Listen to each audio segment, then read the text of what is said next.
Evening, everybody. Welcome to another live edition of The Breakdown.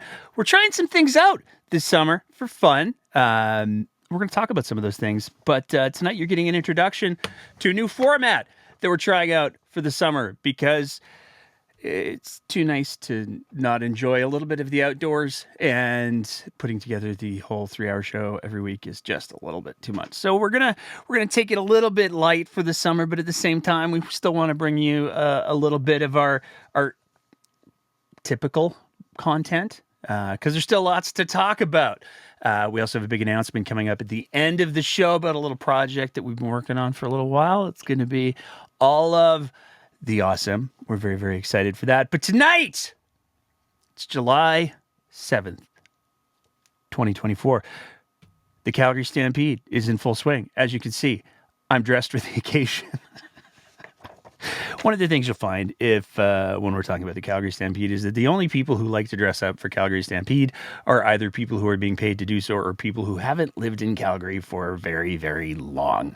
After the first couple of decades, it just gets kind of tired. And quite frankly, I got to be honest, growing up in northern Alberta, where I did, you did not see people dressing the way that the people at the Calgary Stampede dress. There's a disconnect there. I've never been able to reconcile it. Not what we're here to talk about tonight, though. We could talk about the Stampede. We could talk about all of the funny little gaffes that all of the politicians have been making. We could talk about all of those things, but we're not. We're here to talk about one thing, because the format that we're going to use for the rest of the summer, we'll get back to the big stupid shows in September, but the format we're going to use for the rest of the summer is going to be, we're picking one thing that's complicated, one thing people should understand better, and we're going to spend the whole show talking about that one thing. And tonight, we picked the most exciting topic that we could think of. We took a look at the world around us in Alberta politics, and we said, what is the most riveting thing that's going to keep people engaged for the half hour, 45 minutes it takes for us to get through it all? What is it going to be? And we landed on dentistry. Because, of course, we landed on dentistry. Look, I hate going to the dentist. I'm sure most of the people, you're listening to this, you hate going to the dentist. Most people hate going to the dentist. They do things that hurt. They try to have conversations with you when your mouth is full of metal and what feels like the business end of a Dyson. It's no fun. You can barely nod, let alone give any sort of a nuanced answer. Nobody likes going to the dentist. But dental health is actually really important. And right now, I know 4 out of 5 dentists are thrilled that we're going to be doing this on the show tonight. But dental health is actually quite important. We're going to talk a little bit about that. We're going to talk about how this relates to Alberta politics. But why is dental health so important? Well, according to the World Dental Federation, oral disease can impact every aspect of life, including personal relationships and self-confidence. It can lead to significant pain, anxiety, disfigurement, acute and chronic infections, eating as well as sleep disruption, and can result in social isolation, loss of work and school days, and impaired quality of life. And it's true when you think about it. Everybody's seen that kid or that adult who just got the braces because they're getting the things dealt with, and somebody tells a really funny joke and they go to laugh or they go to smile, and immediately the hand comes up because they're feeling self-conscious about what's going on in their mouth. So not only does it have significant psychological impacts, but it also has significant physiological impacts. The infections that happen in the mouth can very easily travel to the rest of the body, and that can cause all kinds of other real problems. But that's the broad term. Speaking specifically about Canada, how are things doing in Canada? Well, according to the Canadian Dental Association, and this gets to the core of how easy is it for people to deal with all of the things. 32% of Canadians have no dental insurance whatsoever. 32% of Canadians have no dental insurance. 53% of adults between 60 and 79 years of age have no dental insurance. And 50% of Canadians in the lower income bracket have no dental insurance. So what you should really take away from that is there are a lot of people in Canada who don't have any dental coverage, basically 1 out of every 3. But the people who are impacted are disproportionately lower income Canadians. Now, what's the cost of all of these things? And this is one of the things that was fascinating as we were going through putting tonight's show together. One of the things that we found is there's actually a significant, specific to Canada, economic cost that goes on because of dental stuff, which is mind-blowing. Because you never would think that dental hygiene, dental health has the sizable impact on the economy that it does. But according to the Canadian Dental Association, it's estimated that 2.26 million school days are lost annually due to dental visits or dental sick days. 2.26 million school days lost. It's estimated that 4.15 million working days for adults are lost annually due to dental visits or dental sick days. $4.15 million working days. 4.15 million working days. That is a stunning amount of time where people aren't able to go to work, show up for work because they have dental stuffs to deal with. So to be clear, pardon me, to be clear, dental care is not only important to ensure the prevention of disease, but when disease happens, if it's not addressed early, if it's not prevented, it has massive economic costs. And these are economic costs that aren't just to the individual, but they're also to the organizations or the companies that those individuals are working for. So, what kind of coverage is there to cover people's dent, the teeths? There's three major programs. Okay. So obviously there's not three major programs. There's a couple of different options. You can have private insurance. Some people sign up for private insurance out of their own pocket with programs like Blue Cross or any of a number of private health insurance providers who provide dental coverage. There's a lot of organizations and companies that provide dental coverage through those private companies as part of being employed. So lots of employers will pay for Alberta Blue Cross or Sun Life or in order to make sure that their employees stay healthy because, among other things, it costs some money when employees are sick and missing work. And apparently in Canada, we lose 4.15 million working days for dental stuffs. So it makes sense that employers would pay for insurance. One of the other ways, though, is you can access government coverage. And this is where things get a little complicated, and this is why we have to do the deep dive that we're doing here today. So, in Alberta, there are three major programs from the government that provide coverage. The first one is the Alberta Health Benefit. There's a couple other ones. But before we get into the nuts and bolts of all of these programs, there's a couple of numbers that we want to throw at you because they get to be really important really quickly when we're talking about these programs. The first number that we want to throw at you has to do with the average weekly earnings or the average amount that that an Albertan makes in a year. According to the government of Alberta, this is the most recent data. We went all the way to the end of the graph. The average Albertan makes $1,330 a week. That means that the average single Albertan makes $69,160 a year. Now, the other number that we need to throw at you has to do with what the estimated poverty line is specific to, and we're going to choose one of the major cities. We're going to say, what is the poverty line in Calgary? Depending on when you look, depending on what metrics you use, you come up with a little variation. But the poverty line in Calgary starts at around $50,000 a year.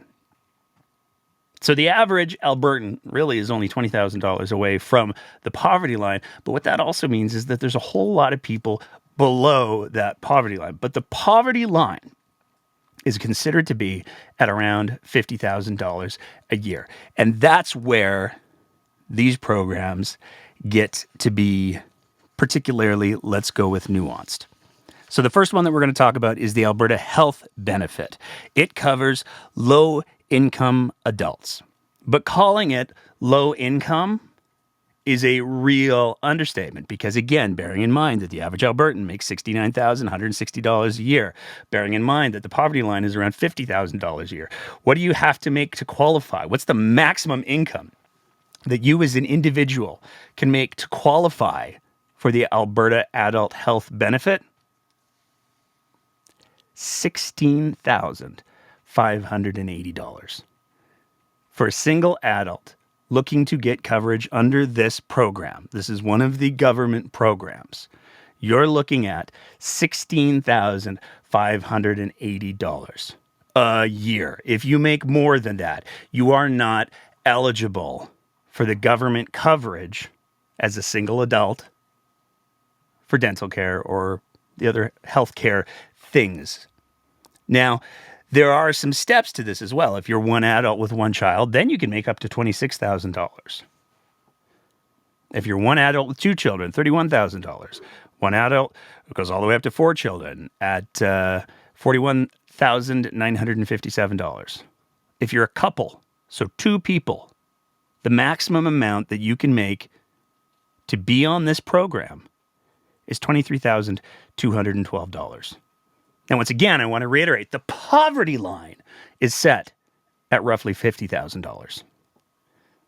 If you are a couple with four children and you want to get dental care for yourself, your spouse, and those four kids from this government program, and you're above the poverty line by even a hair, or if you're just underneath the poverty line by even a hair, you are SOL, because the cutoff for this program is $46,932. If you are two adults with two kids and your family brings in $46,932, you're not eligible for the program. And this is significant because it really does underscore the fact that you have to be the lowest of low incomes in order to be able to access this program. But it's not the only program available. There's also a child health benefit. But when we take a look at what the child health benefit is, the numbers are exactly the same. They just cut off the first line for the one adult, but the qualifying income, if you want to get benefits for your children, is exactly the same. So starting at the lowest eligibility, if you're one adult and you have one child, you cannot make more than $26,023 a year if you want to be eligible for this government program that will cover your health and dental. And if you're a couple with four children, again, a couple with four children, $46,932.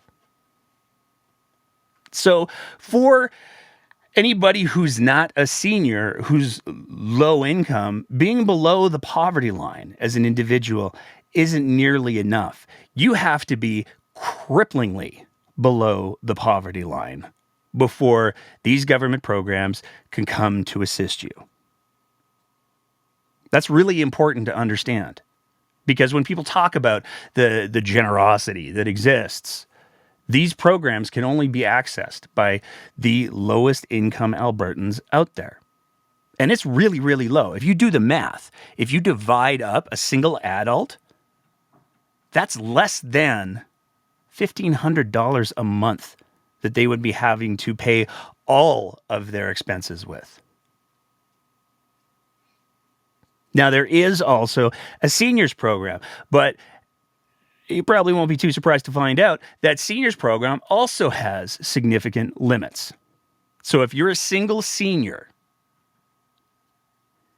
to get coverage, you have to be making less than $33,410. So just take that in for a sec, because as a single adult, you can get coverage at $16,580. As a single senior, $33,410. As a single couple who are seniors, a lot of alliteration going on tonight. If you make as a couple, if you bring in as a couple $0 to $66,820. As long as you as a couple are bringing in less than $66,820, then you can get coverage. If you make more than that, then you get no coverage. And again, these aren't huge numbers. When we're talking about $33,000 a year, that is still $20,000 below the poverty line. And what do seniors get? Well, depending on how you look at it, not very much. Seniors get $5,000 per senior every 5 years, no carryover. So what that means is that seniors get $5,000 that they can spend on their dental care every 5 years. If they spend it all in the first 2 years, if they have procedures that need to be done in the first 2 years, they don't get any other funds to cover any of the other things. That's it. So any preventative care for those last 3 years, out the window. They get $5,000 every 5 years. Now, if you have a senior who's incredibly frugal and they only go for the bare minimum stuffs that they need to do and they end their 5-year period, maybe they got an extra $1,000. Maybe they're saving up because they want to get some bigger work done. No, the money doesn't carry over. That's what the province of Alberta gives to seniors who are low income. Now, all of these programs, it's important to realize, have maximum things that they'll cover. So there's a fee schedule, and that fee schedule determines here's the maximum amount for having a tooth pulled that this program is going to cover. If you want to go get your tooth pulled by the pearl-handed sonic tooth pullers, I'm just making things up now. If you want to go do that and it's going to cost $100 more than the fee amount, then you're paying for that amount out of pocket. So all of these programs have a ceiling for how much they'll cover per procedure. And then you're on your own. Another important thing to realize about all of these programs is the provincial programs, all of those associated fees are administered by Blue Cross. Now, it's also worth noting that when we're talking about some of these programs, that the provincial health plan, which provides more than the dental stuff, the provincial health plan that's available, that if you don't have low income situations and you want to get benefits, you want to have some health coverage, but you can't afford the full Blue Cross program, there are criteria that you have to meet for that. But also, they don't cover the full amount, and they do charge a monthly premium. So, in a nutshell, if you want to access benefits provided by the province, you have to be really, really poor. And that brings us to the federal program. In December of 2022, the first phase of the federal program was rolled out. That program was pretty limited. And what that program was effectively, it was a $650 per child tax-free payment that was sent out. The second phase is where we are currently. And that's the phase that provides coverage to individuals less than 18 years of age, those over 65 years of age, and those with disabilities. In 2025, the program will be rolled out to everyone who is eligible across Canada. So they're rolling the program out in phases. And of course, there are some eligibility requirements. And we got to talk about what those eligibility requirements are. So to qualify for the CDCP, which is the Canadian Dental Care Program, you must meet all 4 of these requirements. You don't have access to dental insurance. Now, that's private insurance. So if you have access to dental insurance through a company that you work for, then you don't have access to this program. Your adjusted family net income is less than, and this is an important number, $90,000. So if you as a family unit are making less than $90,000, then you're eligible for the program. If you're a Canadian resident for tax purposes, you filed your tax return for the previous year. If you meet those criteria, then you are eligible for the federal program. Now, right out of the gates, we can take a look and we can see there's some pretty big differences. Because for the Alberta program, you can be a couple with 4 children, and if you make $46,933, you're out of luck. With the federal program, it opens that up. It covers more people.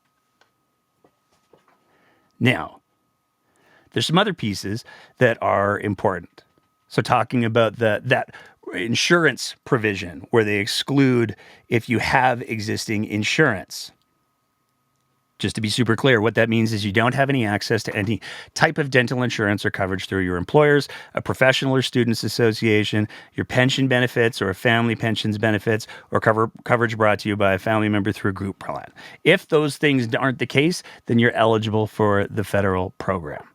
Now, this is important, and it's going to get to be more important as we go through all of the stuff that we need to go through tonight, because there's a lot. But that's the core of what do you get in? What do you need to get into the program? Now, the next question is, what do you get? And that also depends on how much money you make. If you make lower than $70,000 a year, 100% of the healthcare service costs for dentist stuffs will be covered at the CDCP established fees. Again, we're talking about these established fees. We're talking about the statements from the organizations that have said this is how much one of these things should cost. That's the bottom line. This is how much it should cost to have your tooth extracted or have a filling put in or. So the federal program, just like the provincial programs, has those requirements. Between $70,000 and effectively $80,000, 60% of eligible oral healthcare service costs will be covered. You pay 40%. Between $80,000 and $90,000, the government pays $40,000. You pay 60%, which makes sense. Because again, as we talked about, the people who need access to dental care programs the most are the people who make the least money. So making sure that the bulk of the benefits goes towards the people who can't afford to pay for them themselves the most makes sense. It's something that both the provincial and the federal programs do. They just do them at very, very different levels.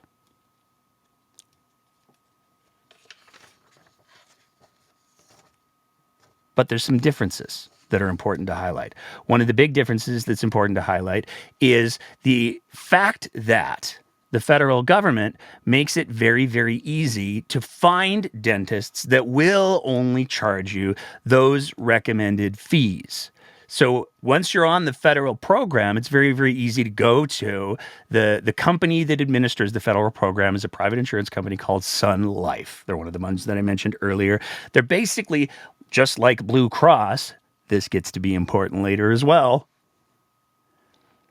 And they have a website where you can look up a registry. You can go through a registry of dentists who have said, yeah, we're going to charge what the fee amount is so that if somebody does qualify for 100% coverage, they don't have to worry about us offering, hey, do you want the pearl-handed sonic powered teeth removers? That's not going to be part of the menu. They're going to make sure that the people who are coming to see them are people who have understood this is the fee amount. That's that. If you want the extras, you should go to a different dentist because this dentist is going to provide you exactly what the fees are supposed to be at exactly the level that they're supposed to be administered at. So, to be clear, both the federal and the provincial programs cover a predetermined fee per procedure. They're both administered by private companies. The provincial government, the Alberta provincial government uses Blue Cross to administer their programs by and large, and the federal government uses Sun Life. They both have design features to ensure the programs are targeted to the elderly, the poor, and the disabled. Now, when the federal program expands in 2025, that will expand the eligibility for not just people under the age of 18, people on social services and seniors. So everybody across the country who makes less than that minimum amount will be able to access these programs. But there's a couple of other features about the federal program that we want to highlight before we get too far into the weeds. And the biggest one is the federal program is very, very clear.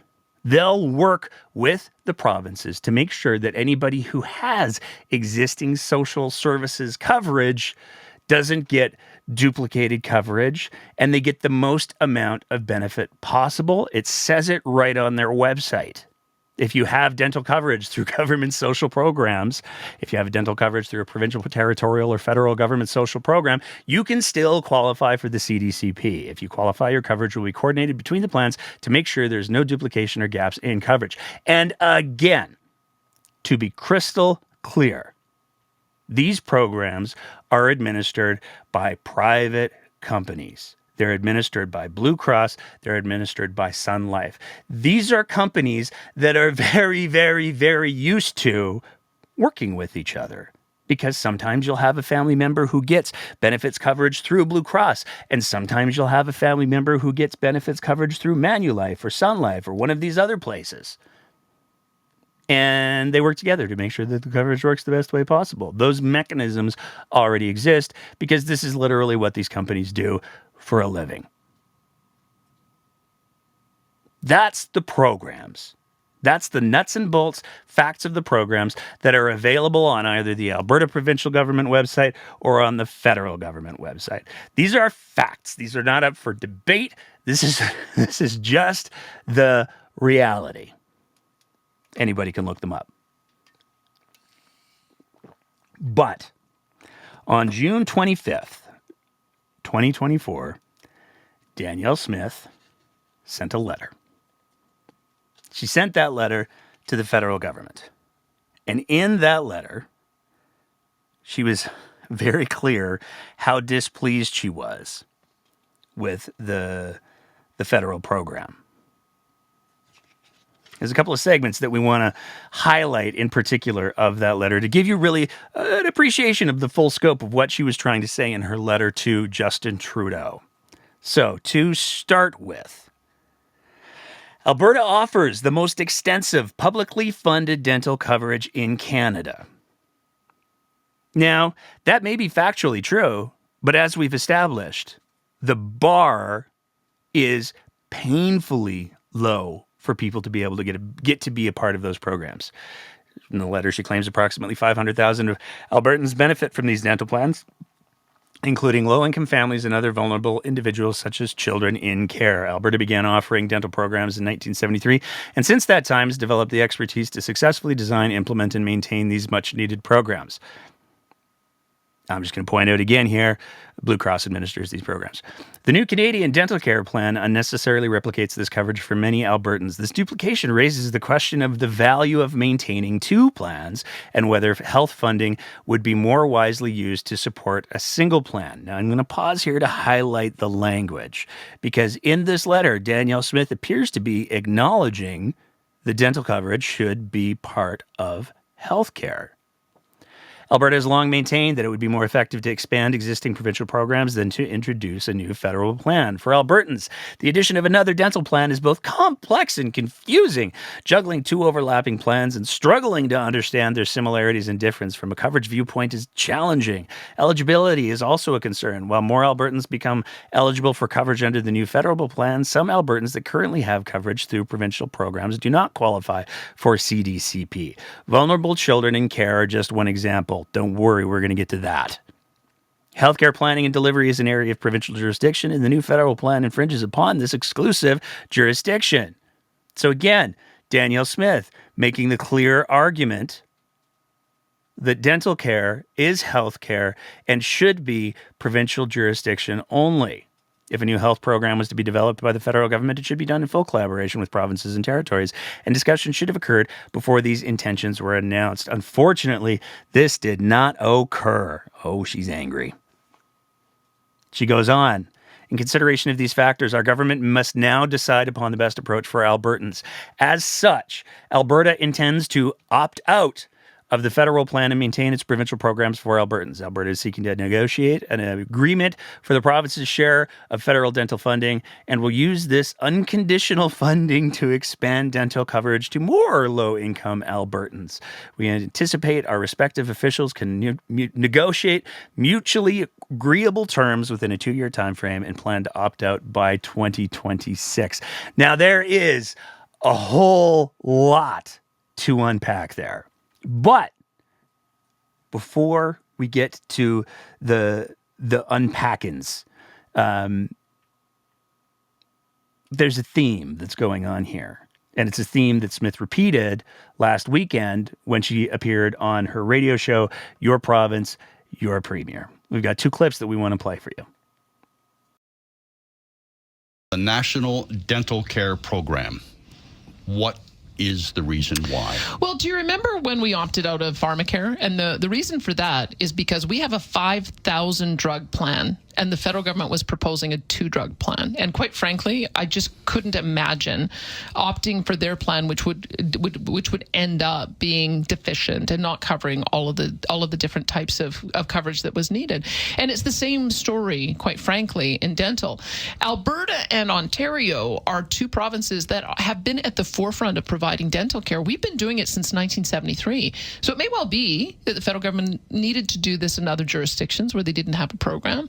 But we already cover 500,000 people, and I'm not going to kick them off our program for that's been operated since 1973 for a program that's been in place for 5 minutes, because we've already done an analysis of the people who wouldn't be covered under the federal program: children and youth under our guardianship, clients of families with children with disabilities, AISH clients, the Ukrainian evacuees, dependents of AISH clients. We have a whole pile of people that we cover through our program that wouldn't be covered through the Fed. So what we're asking for them is work with us. We have an established program. We have established relationships. We have established payment system. We've mastered the coverage.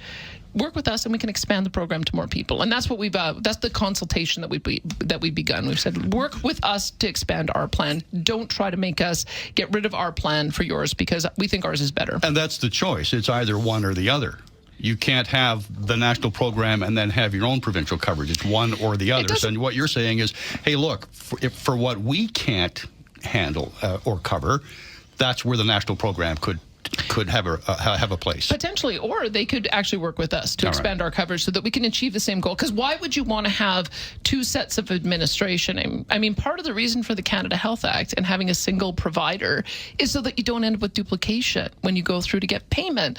And so now you've got a dentist that you're asking to have duplication, not only because they do have a lot of private plans, but our plan, and then in addition to a federal plan. We just think that they've gone down the wrong direction for our province in particular, because we're so far ahead on this, because we offer so much coverage. We have the expertise. They should just piggyback on what we're doing. That's the first clip. There's a lot to, again, there's always, there's so much to unpack there. But we want to play the second clip just so you can see the consistency of the messaging. On the dental program. This one says, canceling the dental program does not help my husband, who is 75 years old. My husband was just recently authorized for full coverage for his dental care under this new plan. And now, effective 2026, he'll have to pay out of pocket again.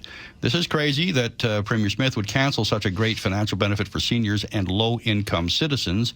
She's doing it because of her extreme dislike, hate of all things federal and Trudeau, without thinking of her own Alberta citizens' needs. Not true. What we want to do is make sure that we have a transition so that we can have the same objectives met that the federal government wants to, without the duplication and overlap.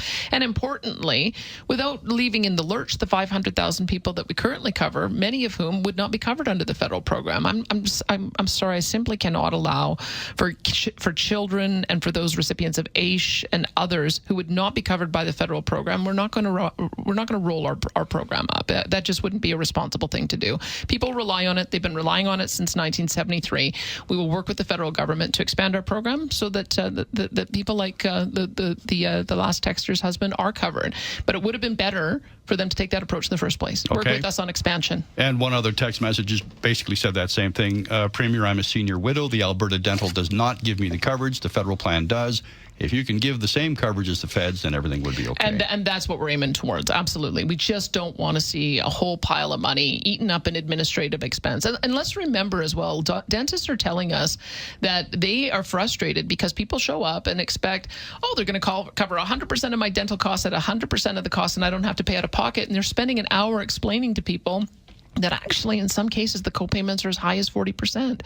And in some cases the amount of reimbursement is so low that dentists aren't opting into the program. That is going to create an expectation for people that can't be met. And we have to make sure people are getting the care that they need. So yes, happy to work with the federal government to expand our program and ensure more people are covered.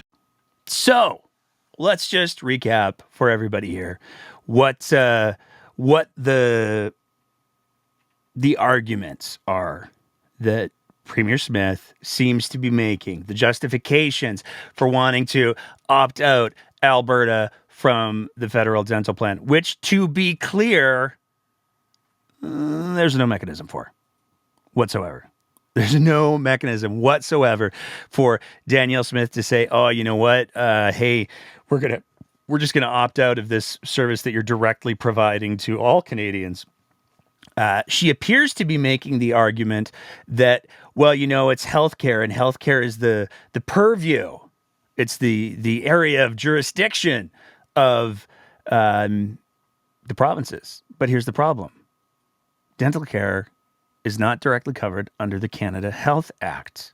In fact, when you take a look at what the Canada Health Act covers specifically, it covers services that are considered to be critical and that happen in hospital. So there's no existing template that says, oh, you know what, that dental care, that's healthcare, and because of that, it's the jurisdiction of the provinces. If the provinces wanted to assume responsibility for providing dental care for every single person in that province, I have no doubts that the federal government would love it. But the reality is the province doesn't and hasn't made any intention of doing so. So that's the first piece. There's no mechanism by which Danielle Smith can opt Albertans out of this plan. It's just not a thing. As the letter that she wrote says, she hopes that they'll be able to negotiate a situation where Alberta will be able to get unconditional funding for the programs. We'll get into that in a sec. But basically her arguments above and beyond that are it won't cover everyone and everything. There's copay for some income brackets and some fees may still happen. Well, that's problematic because there are copays within the provincial programs. Going back to the seniors program, there are areas where things aren't covered and you do have to have a bit of a copay. So there's the first piece there. You can't say, the federal program, it has copays. Totally unacceptable. Those copays only kick in for people who are making more than $70,000 in adjusted family income a year. Everybody below that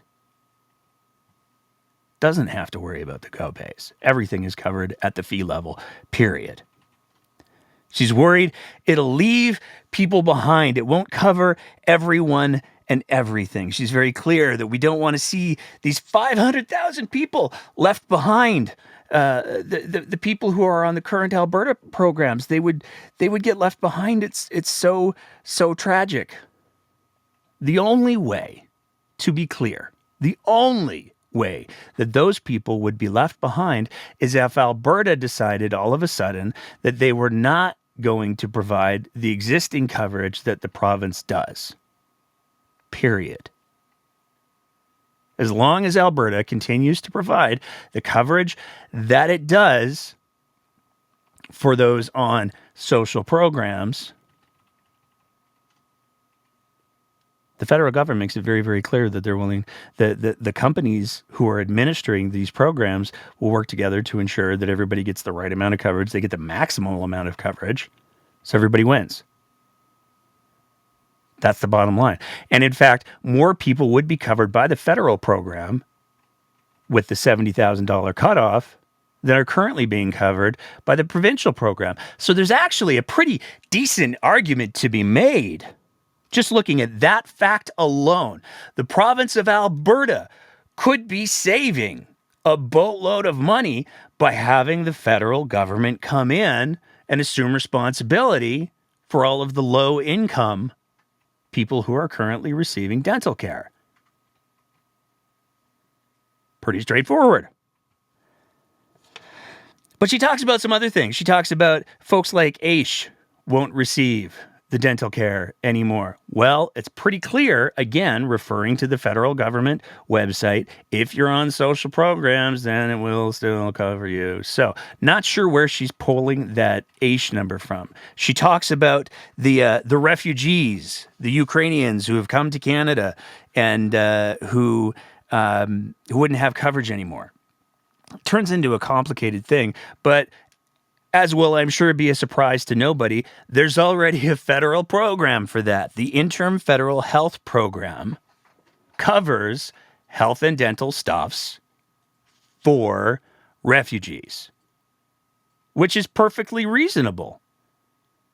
Now, there are criteria again, but it's safe to say there always should be some form of criteria, because somebody fleeing from the Ukraine who's leaving with no access to any of their resources back at home, or they've had all of their resources destroyed by the Russians, they're going to need some help. Somebody fleeing Ukraine with $50 million in the bank, should Canadians and Albertans be covering their dental stuffs? I'm inclined to say no. So having those criteria is critically important. But the one that really stuck out, the one that really provoked a particularly strong reaction, at least from me, was when she started to talk about the kids in care, the kids who are under guardianship, because there's some problems there, to say the least. When the first program rolled out in 2022, when the first federal program rolled out in 2022, the one that provided the $650 tax-free payment per kid, guardians of kids were allowed to apply. Pretty straightforward. There is nothing in the federal program that in any way suggests that if you are a guardian of a child, or if you're providing foster care for a child and you're the child's legal guardian through that process, that you can't apply for this program for that child. There's nothing to suggest that's not the case. By every interpretation of the information that's publicly available, we did try to talk to the media inquiry line at the federal government. They didn't get back to us. So, there's jokes to be made about that too, because you talk about own goals. But that's the reality. But when we're talking about kids in care, it's really important to take a look at what the actual numbers are. So we're going to do that for a sec. Because as we were working our way trying to figure out what the hell is Danny on about here, you get to the kids in care piece and it turns into a deeply horrifying rabbit hole. So when we're talking about kids in care, there's a couple of things that are important to understand about the numbers. You can't find out how many kids in care easily, I should say. You can't easily find out how many kids were in care in the province of Alberta in 2021 or 2022, because that's not how the numbers are recorded. The way the numbers are recorded is on monthly averages. And when we start to talk about kids who are receiving care from social services or child intervention services, those numbers get to be really important really quick. because taking a look at the fiscal year of 2022 to 2023, the monthly average number of children and youth receiving child intervention services for placement types, and there's different types of placement. On average a month, there were 1,874 kids who were receiving child intervention services, and they were still living at home. There were 213 in independent living on average per month. There were 182 who were accessing other community resources on average per month. And then there were foster caregivers. And on average per month, there were 3,114 kids receiving foster care. There were 3,126 receiving kinship care. And kinship care is a different thing than foster care. Permanency placements, 128. Campus-based treatments, there were 149. Community group care, 642. Other facility-based placements, 220. And personalized community care, 59. It all varies. It depends on the month. It depends on the time period.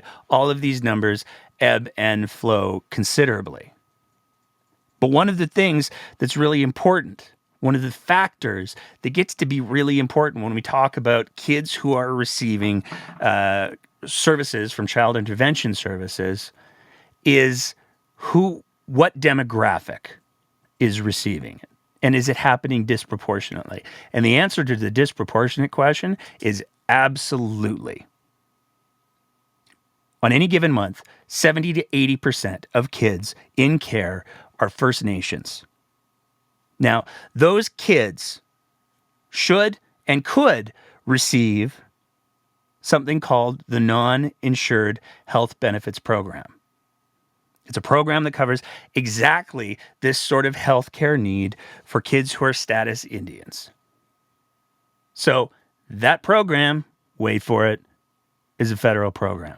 So 80%, even if we were to go with the argument that all of these kids in care aren't going to receive services from Alberta anymore because Alberta is going to apparently take its ball and go home if the feds bring this program in. Alberta is going to leave these kids and all of these low-income people out in the cold. That is a decision that Alberta is going to make.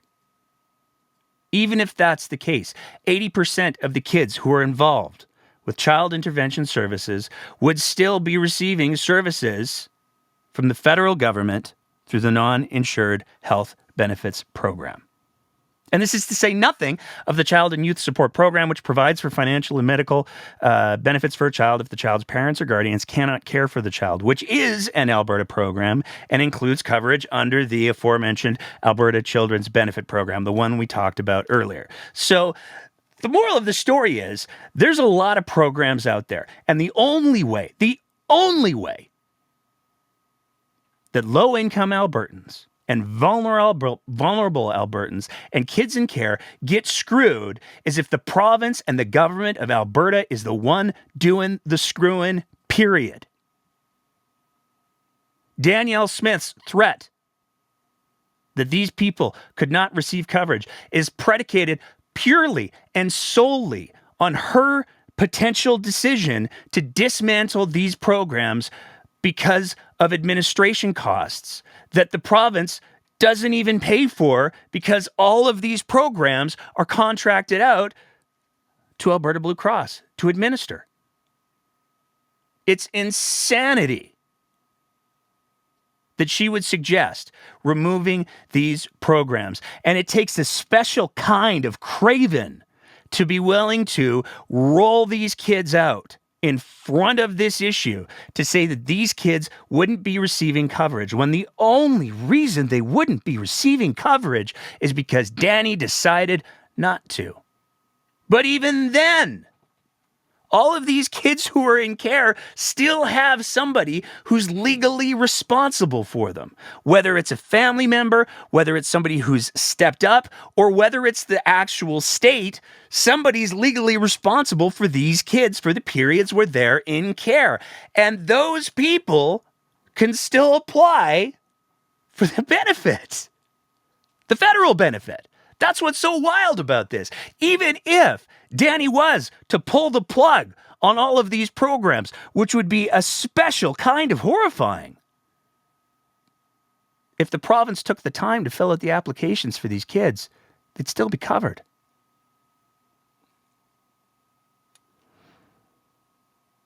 There's a couple other things we got to talk about when we talk about Alberta's track record when it comes to kids in care. One of them has to do with the financial management. From an article on a lawsuit that was filed in 2023, the group is arguing it's entitled to money known as the Children's Special Allowances, or CSA, which is meant to match the benefits afforded to kids whose parents receive the Canadian Child Benefit, a tax-free monthly payment made to eligible families. The province of Alberta, by its actions, was essentially using children as a source of revenue to offset its funding obligations of child welfare. So the lawsuit alleges that the province of Alberta was taking those payments to offset the costs of those kids being in care. But that's not the worst part of Alberta's track record when it comes to taking care of kids in care. Because for the last year that we have records for, there were at least 34 kids who died while in the province's care. So I'm not sure where Danielle Smith or anybody from any level of government involved with child intervention services gets off claiming the moral high road when there's very clearly an incredible amount of work that remains to be done.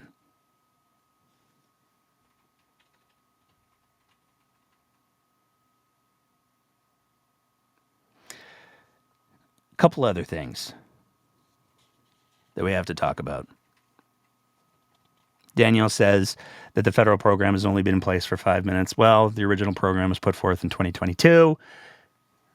The latest rollout to low-income folks and to seniors and to people with disabilities, that rollout, that's fairly new. That was June 25th. But the rest of it, sorry, not June 25th. I got the date wrong there. But the rest of it is yet to come. But the program itself, the whole reason why it was initiated in 2022 was so they could study how people reacted to it. It's not a program that's only been around for 5 minutes.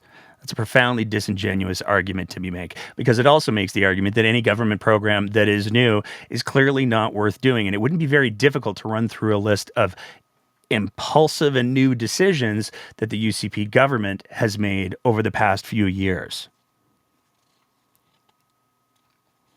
The Interim Federal Health Program, was the name of the program that covers the refugees or people who are coming from other countries like Ukraine. And it's wild that Danielle would make the argument, hey, we got to take care of the Ukrainians, because she's on video only a couple of years ago saying, hey, it's the Ukrainians' fault because they didn't give back the nukes, even though they had many years prior.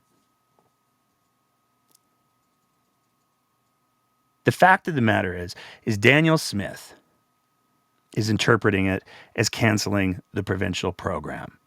And you have to wonder why. You have to wonder what's going on here. This seems like a gift. This seems like it could save the province a boatload of money, because all of the people who have the low incomes could be transitioned over to the federal program, for the dental stuffs at least.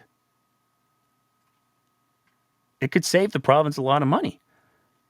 The administration costs are costs that are being handled by the respective private companies that administer the programs in Alberta, Blue Cross and Federal Sun Life.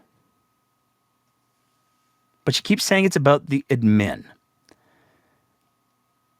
And it's wild because she also talks about the fact that dentists are having to spend an hour explaining to people how copays work, as if copays are new, as if copays aren't part of some of the provincial programs that already exist. If somebody goes to a dentist under any of the provincial programs that we've talked about tonight, and that dentist charges more than the scheduled fee That's a conversation that's going to happen anyways. And it's also, quite frankly, a little patronizing to say Albertans are too dumb to wrap their heads around this concept, when there's tons of families that have two different adults in those families who have two different healthcare insurance providers.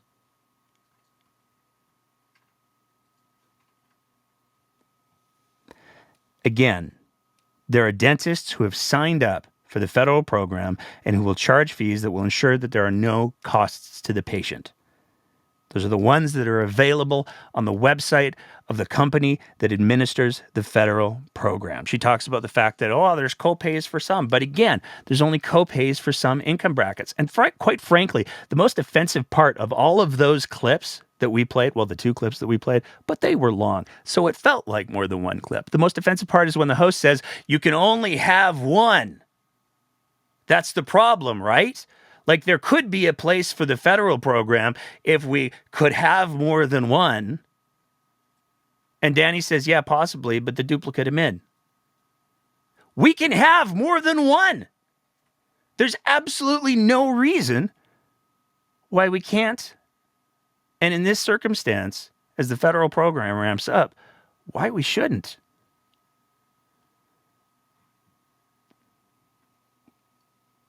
That's it. Danny's arguments that has anything to do with healthcare only hold water if the province of Alberta decides that dental care is an essential service that must be covered by the provinces, because that's how it's decided what's covered. That's how it's decided what the provinces pay for. This dovetails nicely in with the whole argument of, hey, could the province make abortion illegal? No, but they could make it so they don't pay for it anymore. They could delist it as one of those essential procedures. It's the same thing here. They could say any dental procedure in the province of Alberta, we're going to cover it. You know what? We're going to cover it. Hey, federal government, we're going to cover it for everybody. But that's not what Danny has said. What Danny has said is she wants to expand services for low-income Albertans. And it's important to remember where the thresholds are for this program.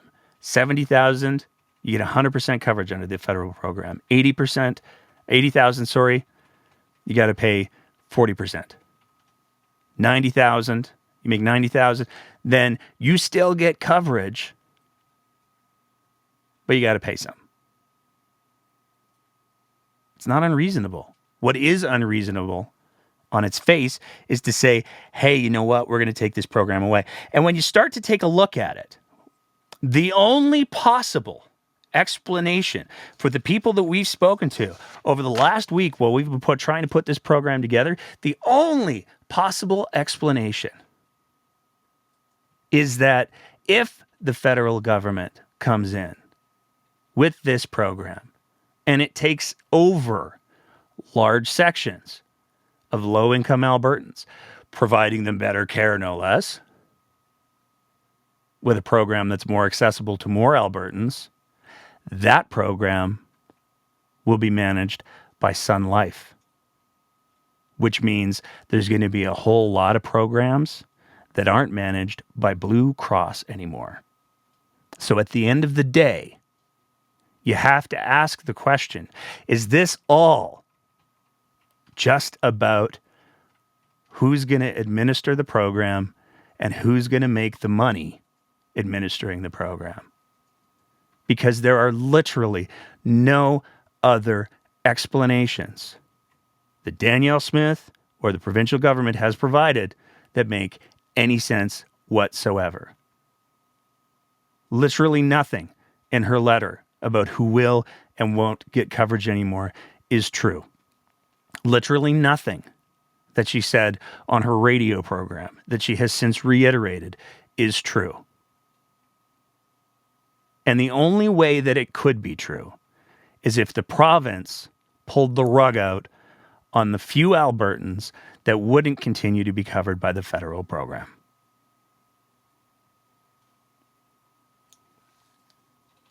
The UCP's made a lot of fascinating decisions, so it's very, very difficult to swallow the idea that this is about being responsible with taxpayers' money. We saw the same thing this week, where there was a very real prospect that legal aid in Alberta was going to stop being a thing.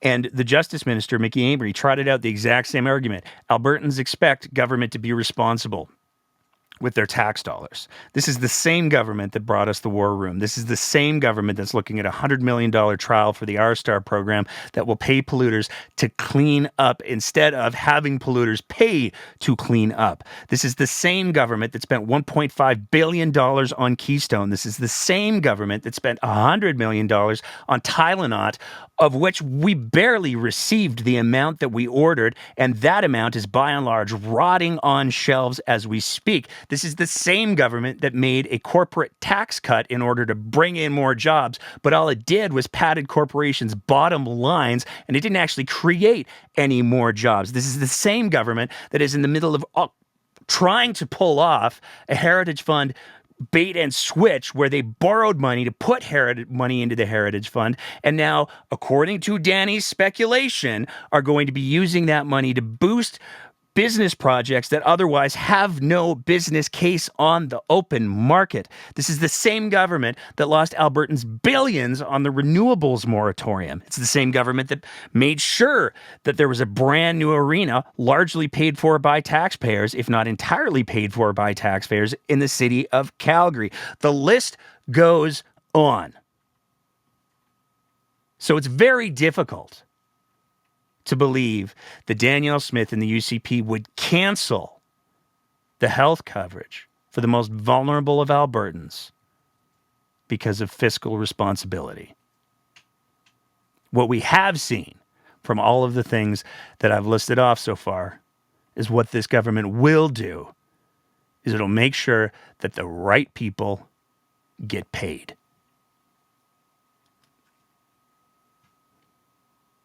And that's what we've got on dentistry. Yeah.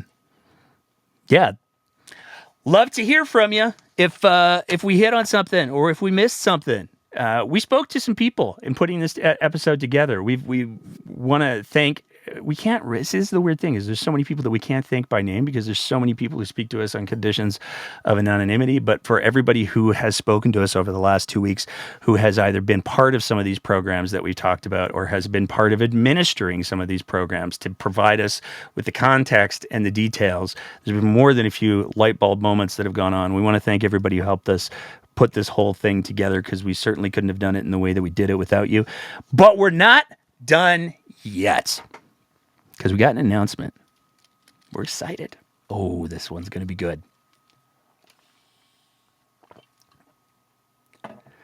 Long while ago, we tried to get somebody on the show, and it didn't work out, and we were very sad. Because this is somebody whose profile nationally has been building significantly, advocating against things like safe supply. We wanted to have a conversation with them, and we weren't able to make it happen at the time. But friend of the show, Guy Felicella, he's been on a couple times now. He's gotten into there's a little bit of an internet turf war. There's the tweet war is going on, and it's going on between Guy Felicella and a gentleman named Adam Zivo, who writes for the National Post and apparently the Western Standard and the Epoch Times. We're very excited to announce we're going to be having an event, folks. It's going to be a corker, as they say, because on July 21st, we're going to be having a roundtable discussion, debate, rumble between Guy Felicella and Adam Zivo. And it's going to be a fascinating little exercise because we're going long. We're going to allow for up to 90 minutes. We have a structure that we'll be using to make sure that nobody wanders off too much. I will be moderating it. We have some folks who are going to be fact-checking in the background, and we're going to be following it up with an episode of fact-checking by some other experts the week later. So we're coming fully prepared to watch and facilitate a conversation between Guy Felicella and Adam Zivo on harm reduction, on safer supply, on the opioid crisis, on the toxic supply, on the political rhetoric. Oh, it's going to be so good. I am so. We've had people asking, hey, would you do like a live roundtable for a while now? And we were toying with the idea of doing something for the NDP debates, but it just got to be way too busy, way too silly, way too quick. So we said, nah, that's not going to work. But July 21st, save the date. 7 p.m. Mountain Standard Time or Mountain whatever time. It's the daylight savings time. Get me, but it's gonna be good. Very excited. This is where I do the plugs because we're gonna be taking a short little break on the open mics. We're probably gonna do one next week. But yeah, to the chat. This will not be a CNN style of moderating. And in fact, there's a good chance that we will not be doing, well, we're going to either try to do an open mic thing next week or we're not going to do anything at all next week because I'm going to be moderating this thing and I got to make sure that I have all of my facts and data and things and stuff in line so that if Guy or Adam wander off, I can rein him back in. So it's going to be, it's not going to be CNN. You're not going to see, there will be no Wolf Blitzer going on or anything like that. This is the part where I do the plugs, though. We're only able to produce the show and continue to generate the kind of content that we do, as well as the kind of content that we're hoping to do because of the support that we get from people either through our Patreon page or that we get through the e-transfers. So we're going to throw a couple things up on the screen right now because if you appreciate the kind of content that we're trying to produce here at The Breakdown, you can sign up to be one of our regular Patreon sponsors at www.patreon.com/thebreakdownab. I assure you, we have looked into this. I know there's people who have concerns about Patreon in Russia. We have looked into this. Patreon is not pro-Russia. Promise. But if you're not a fan of Patreon anyways, and you think, oh, he's just saying that because he wants our money, we've got another way for you to give us money.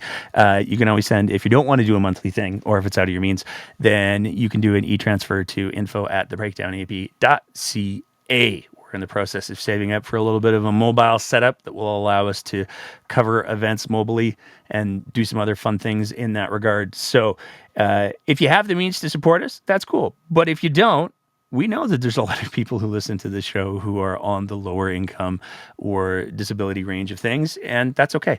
Like and share. Smash that subscribe button. Hopefully we don't get kicked off of YouTube tonight for another week. We got kicked off of YouTube for like a week because we were saying that vaccines are good. Vaccines are good. I probably just got us kicked off of YouTube again. And as always, we do have a merch line that we're looking at refreshing, hopefully in the fairly soon future. And you can see that whole merch line at abpoly.ca. And that is it for tonight. Everybody who's hung around in the chat, I want to say thank you. It's good to see you guys back here. Like I'm at the point now. Plain Power coming in with an old reference. We do not. I'm going to be honest. I'll tell you. Inside baseball story for the folks that have listened to this show or followed The Breakdown for any other length of time.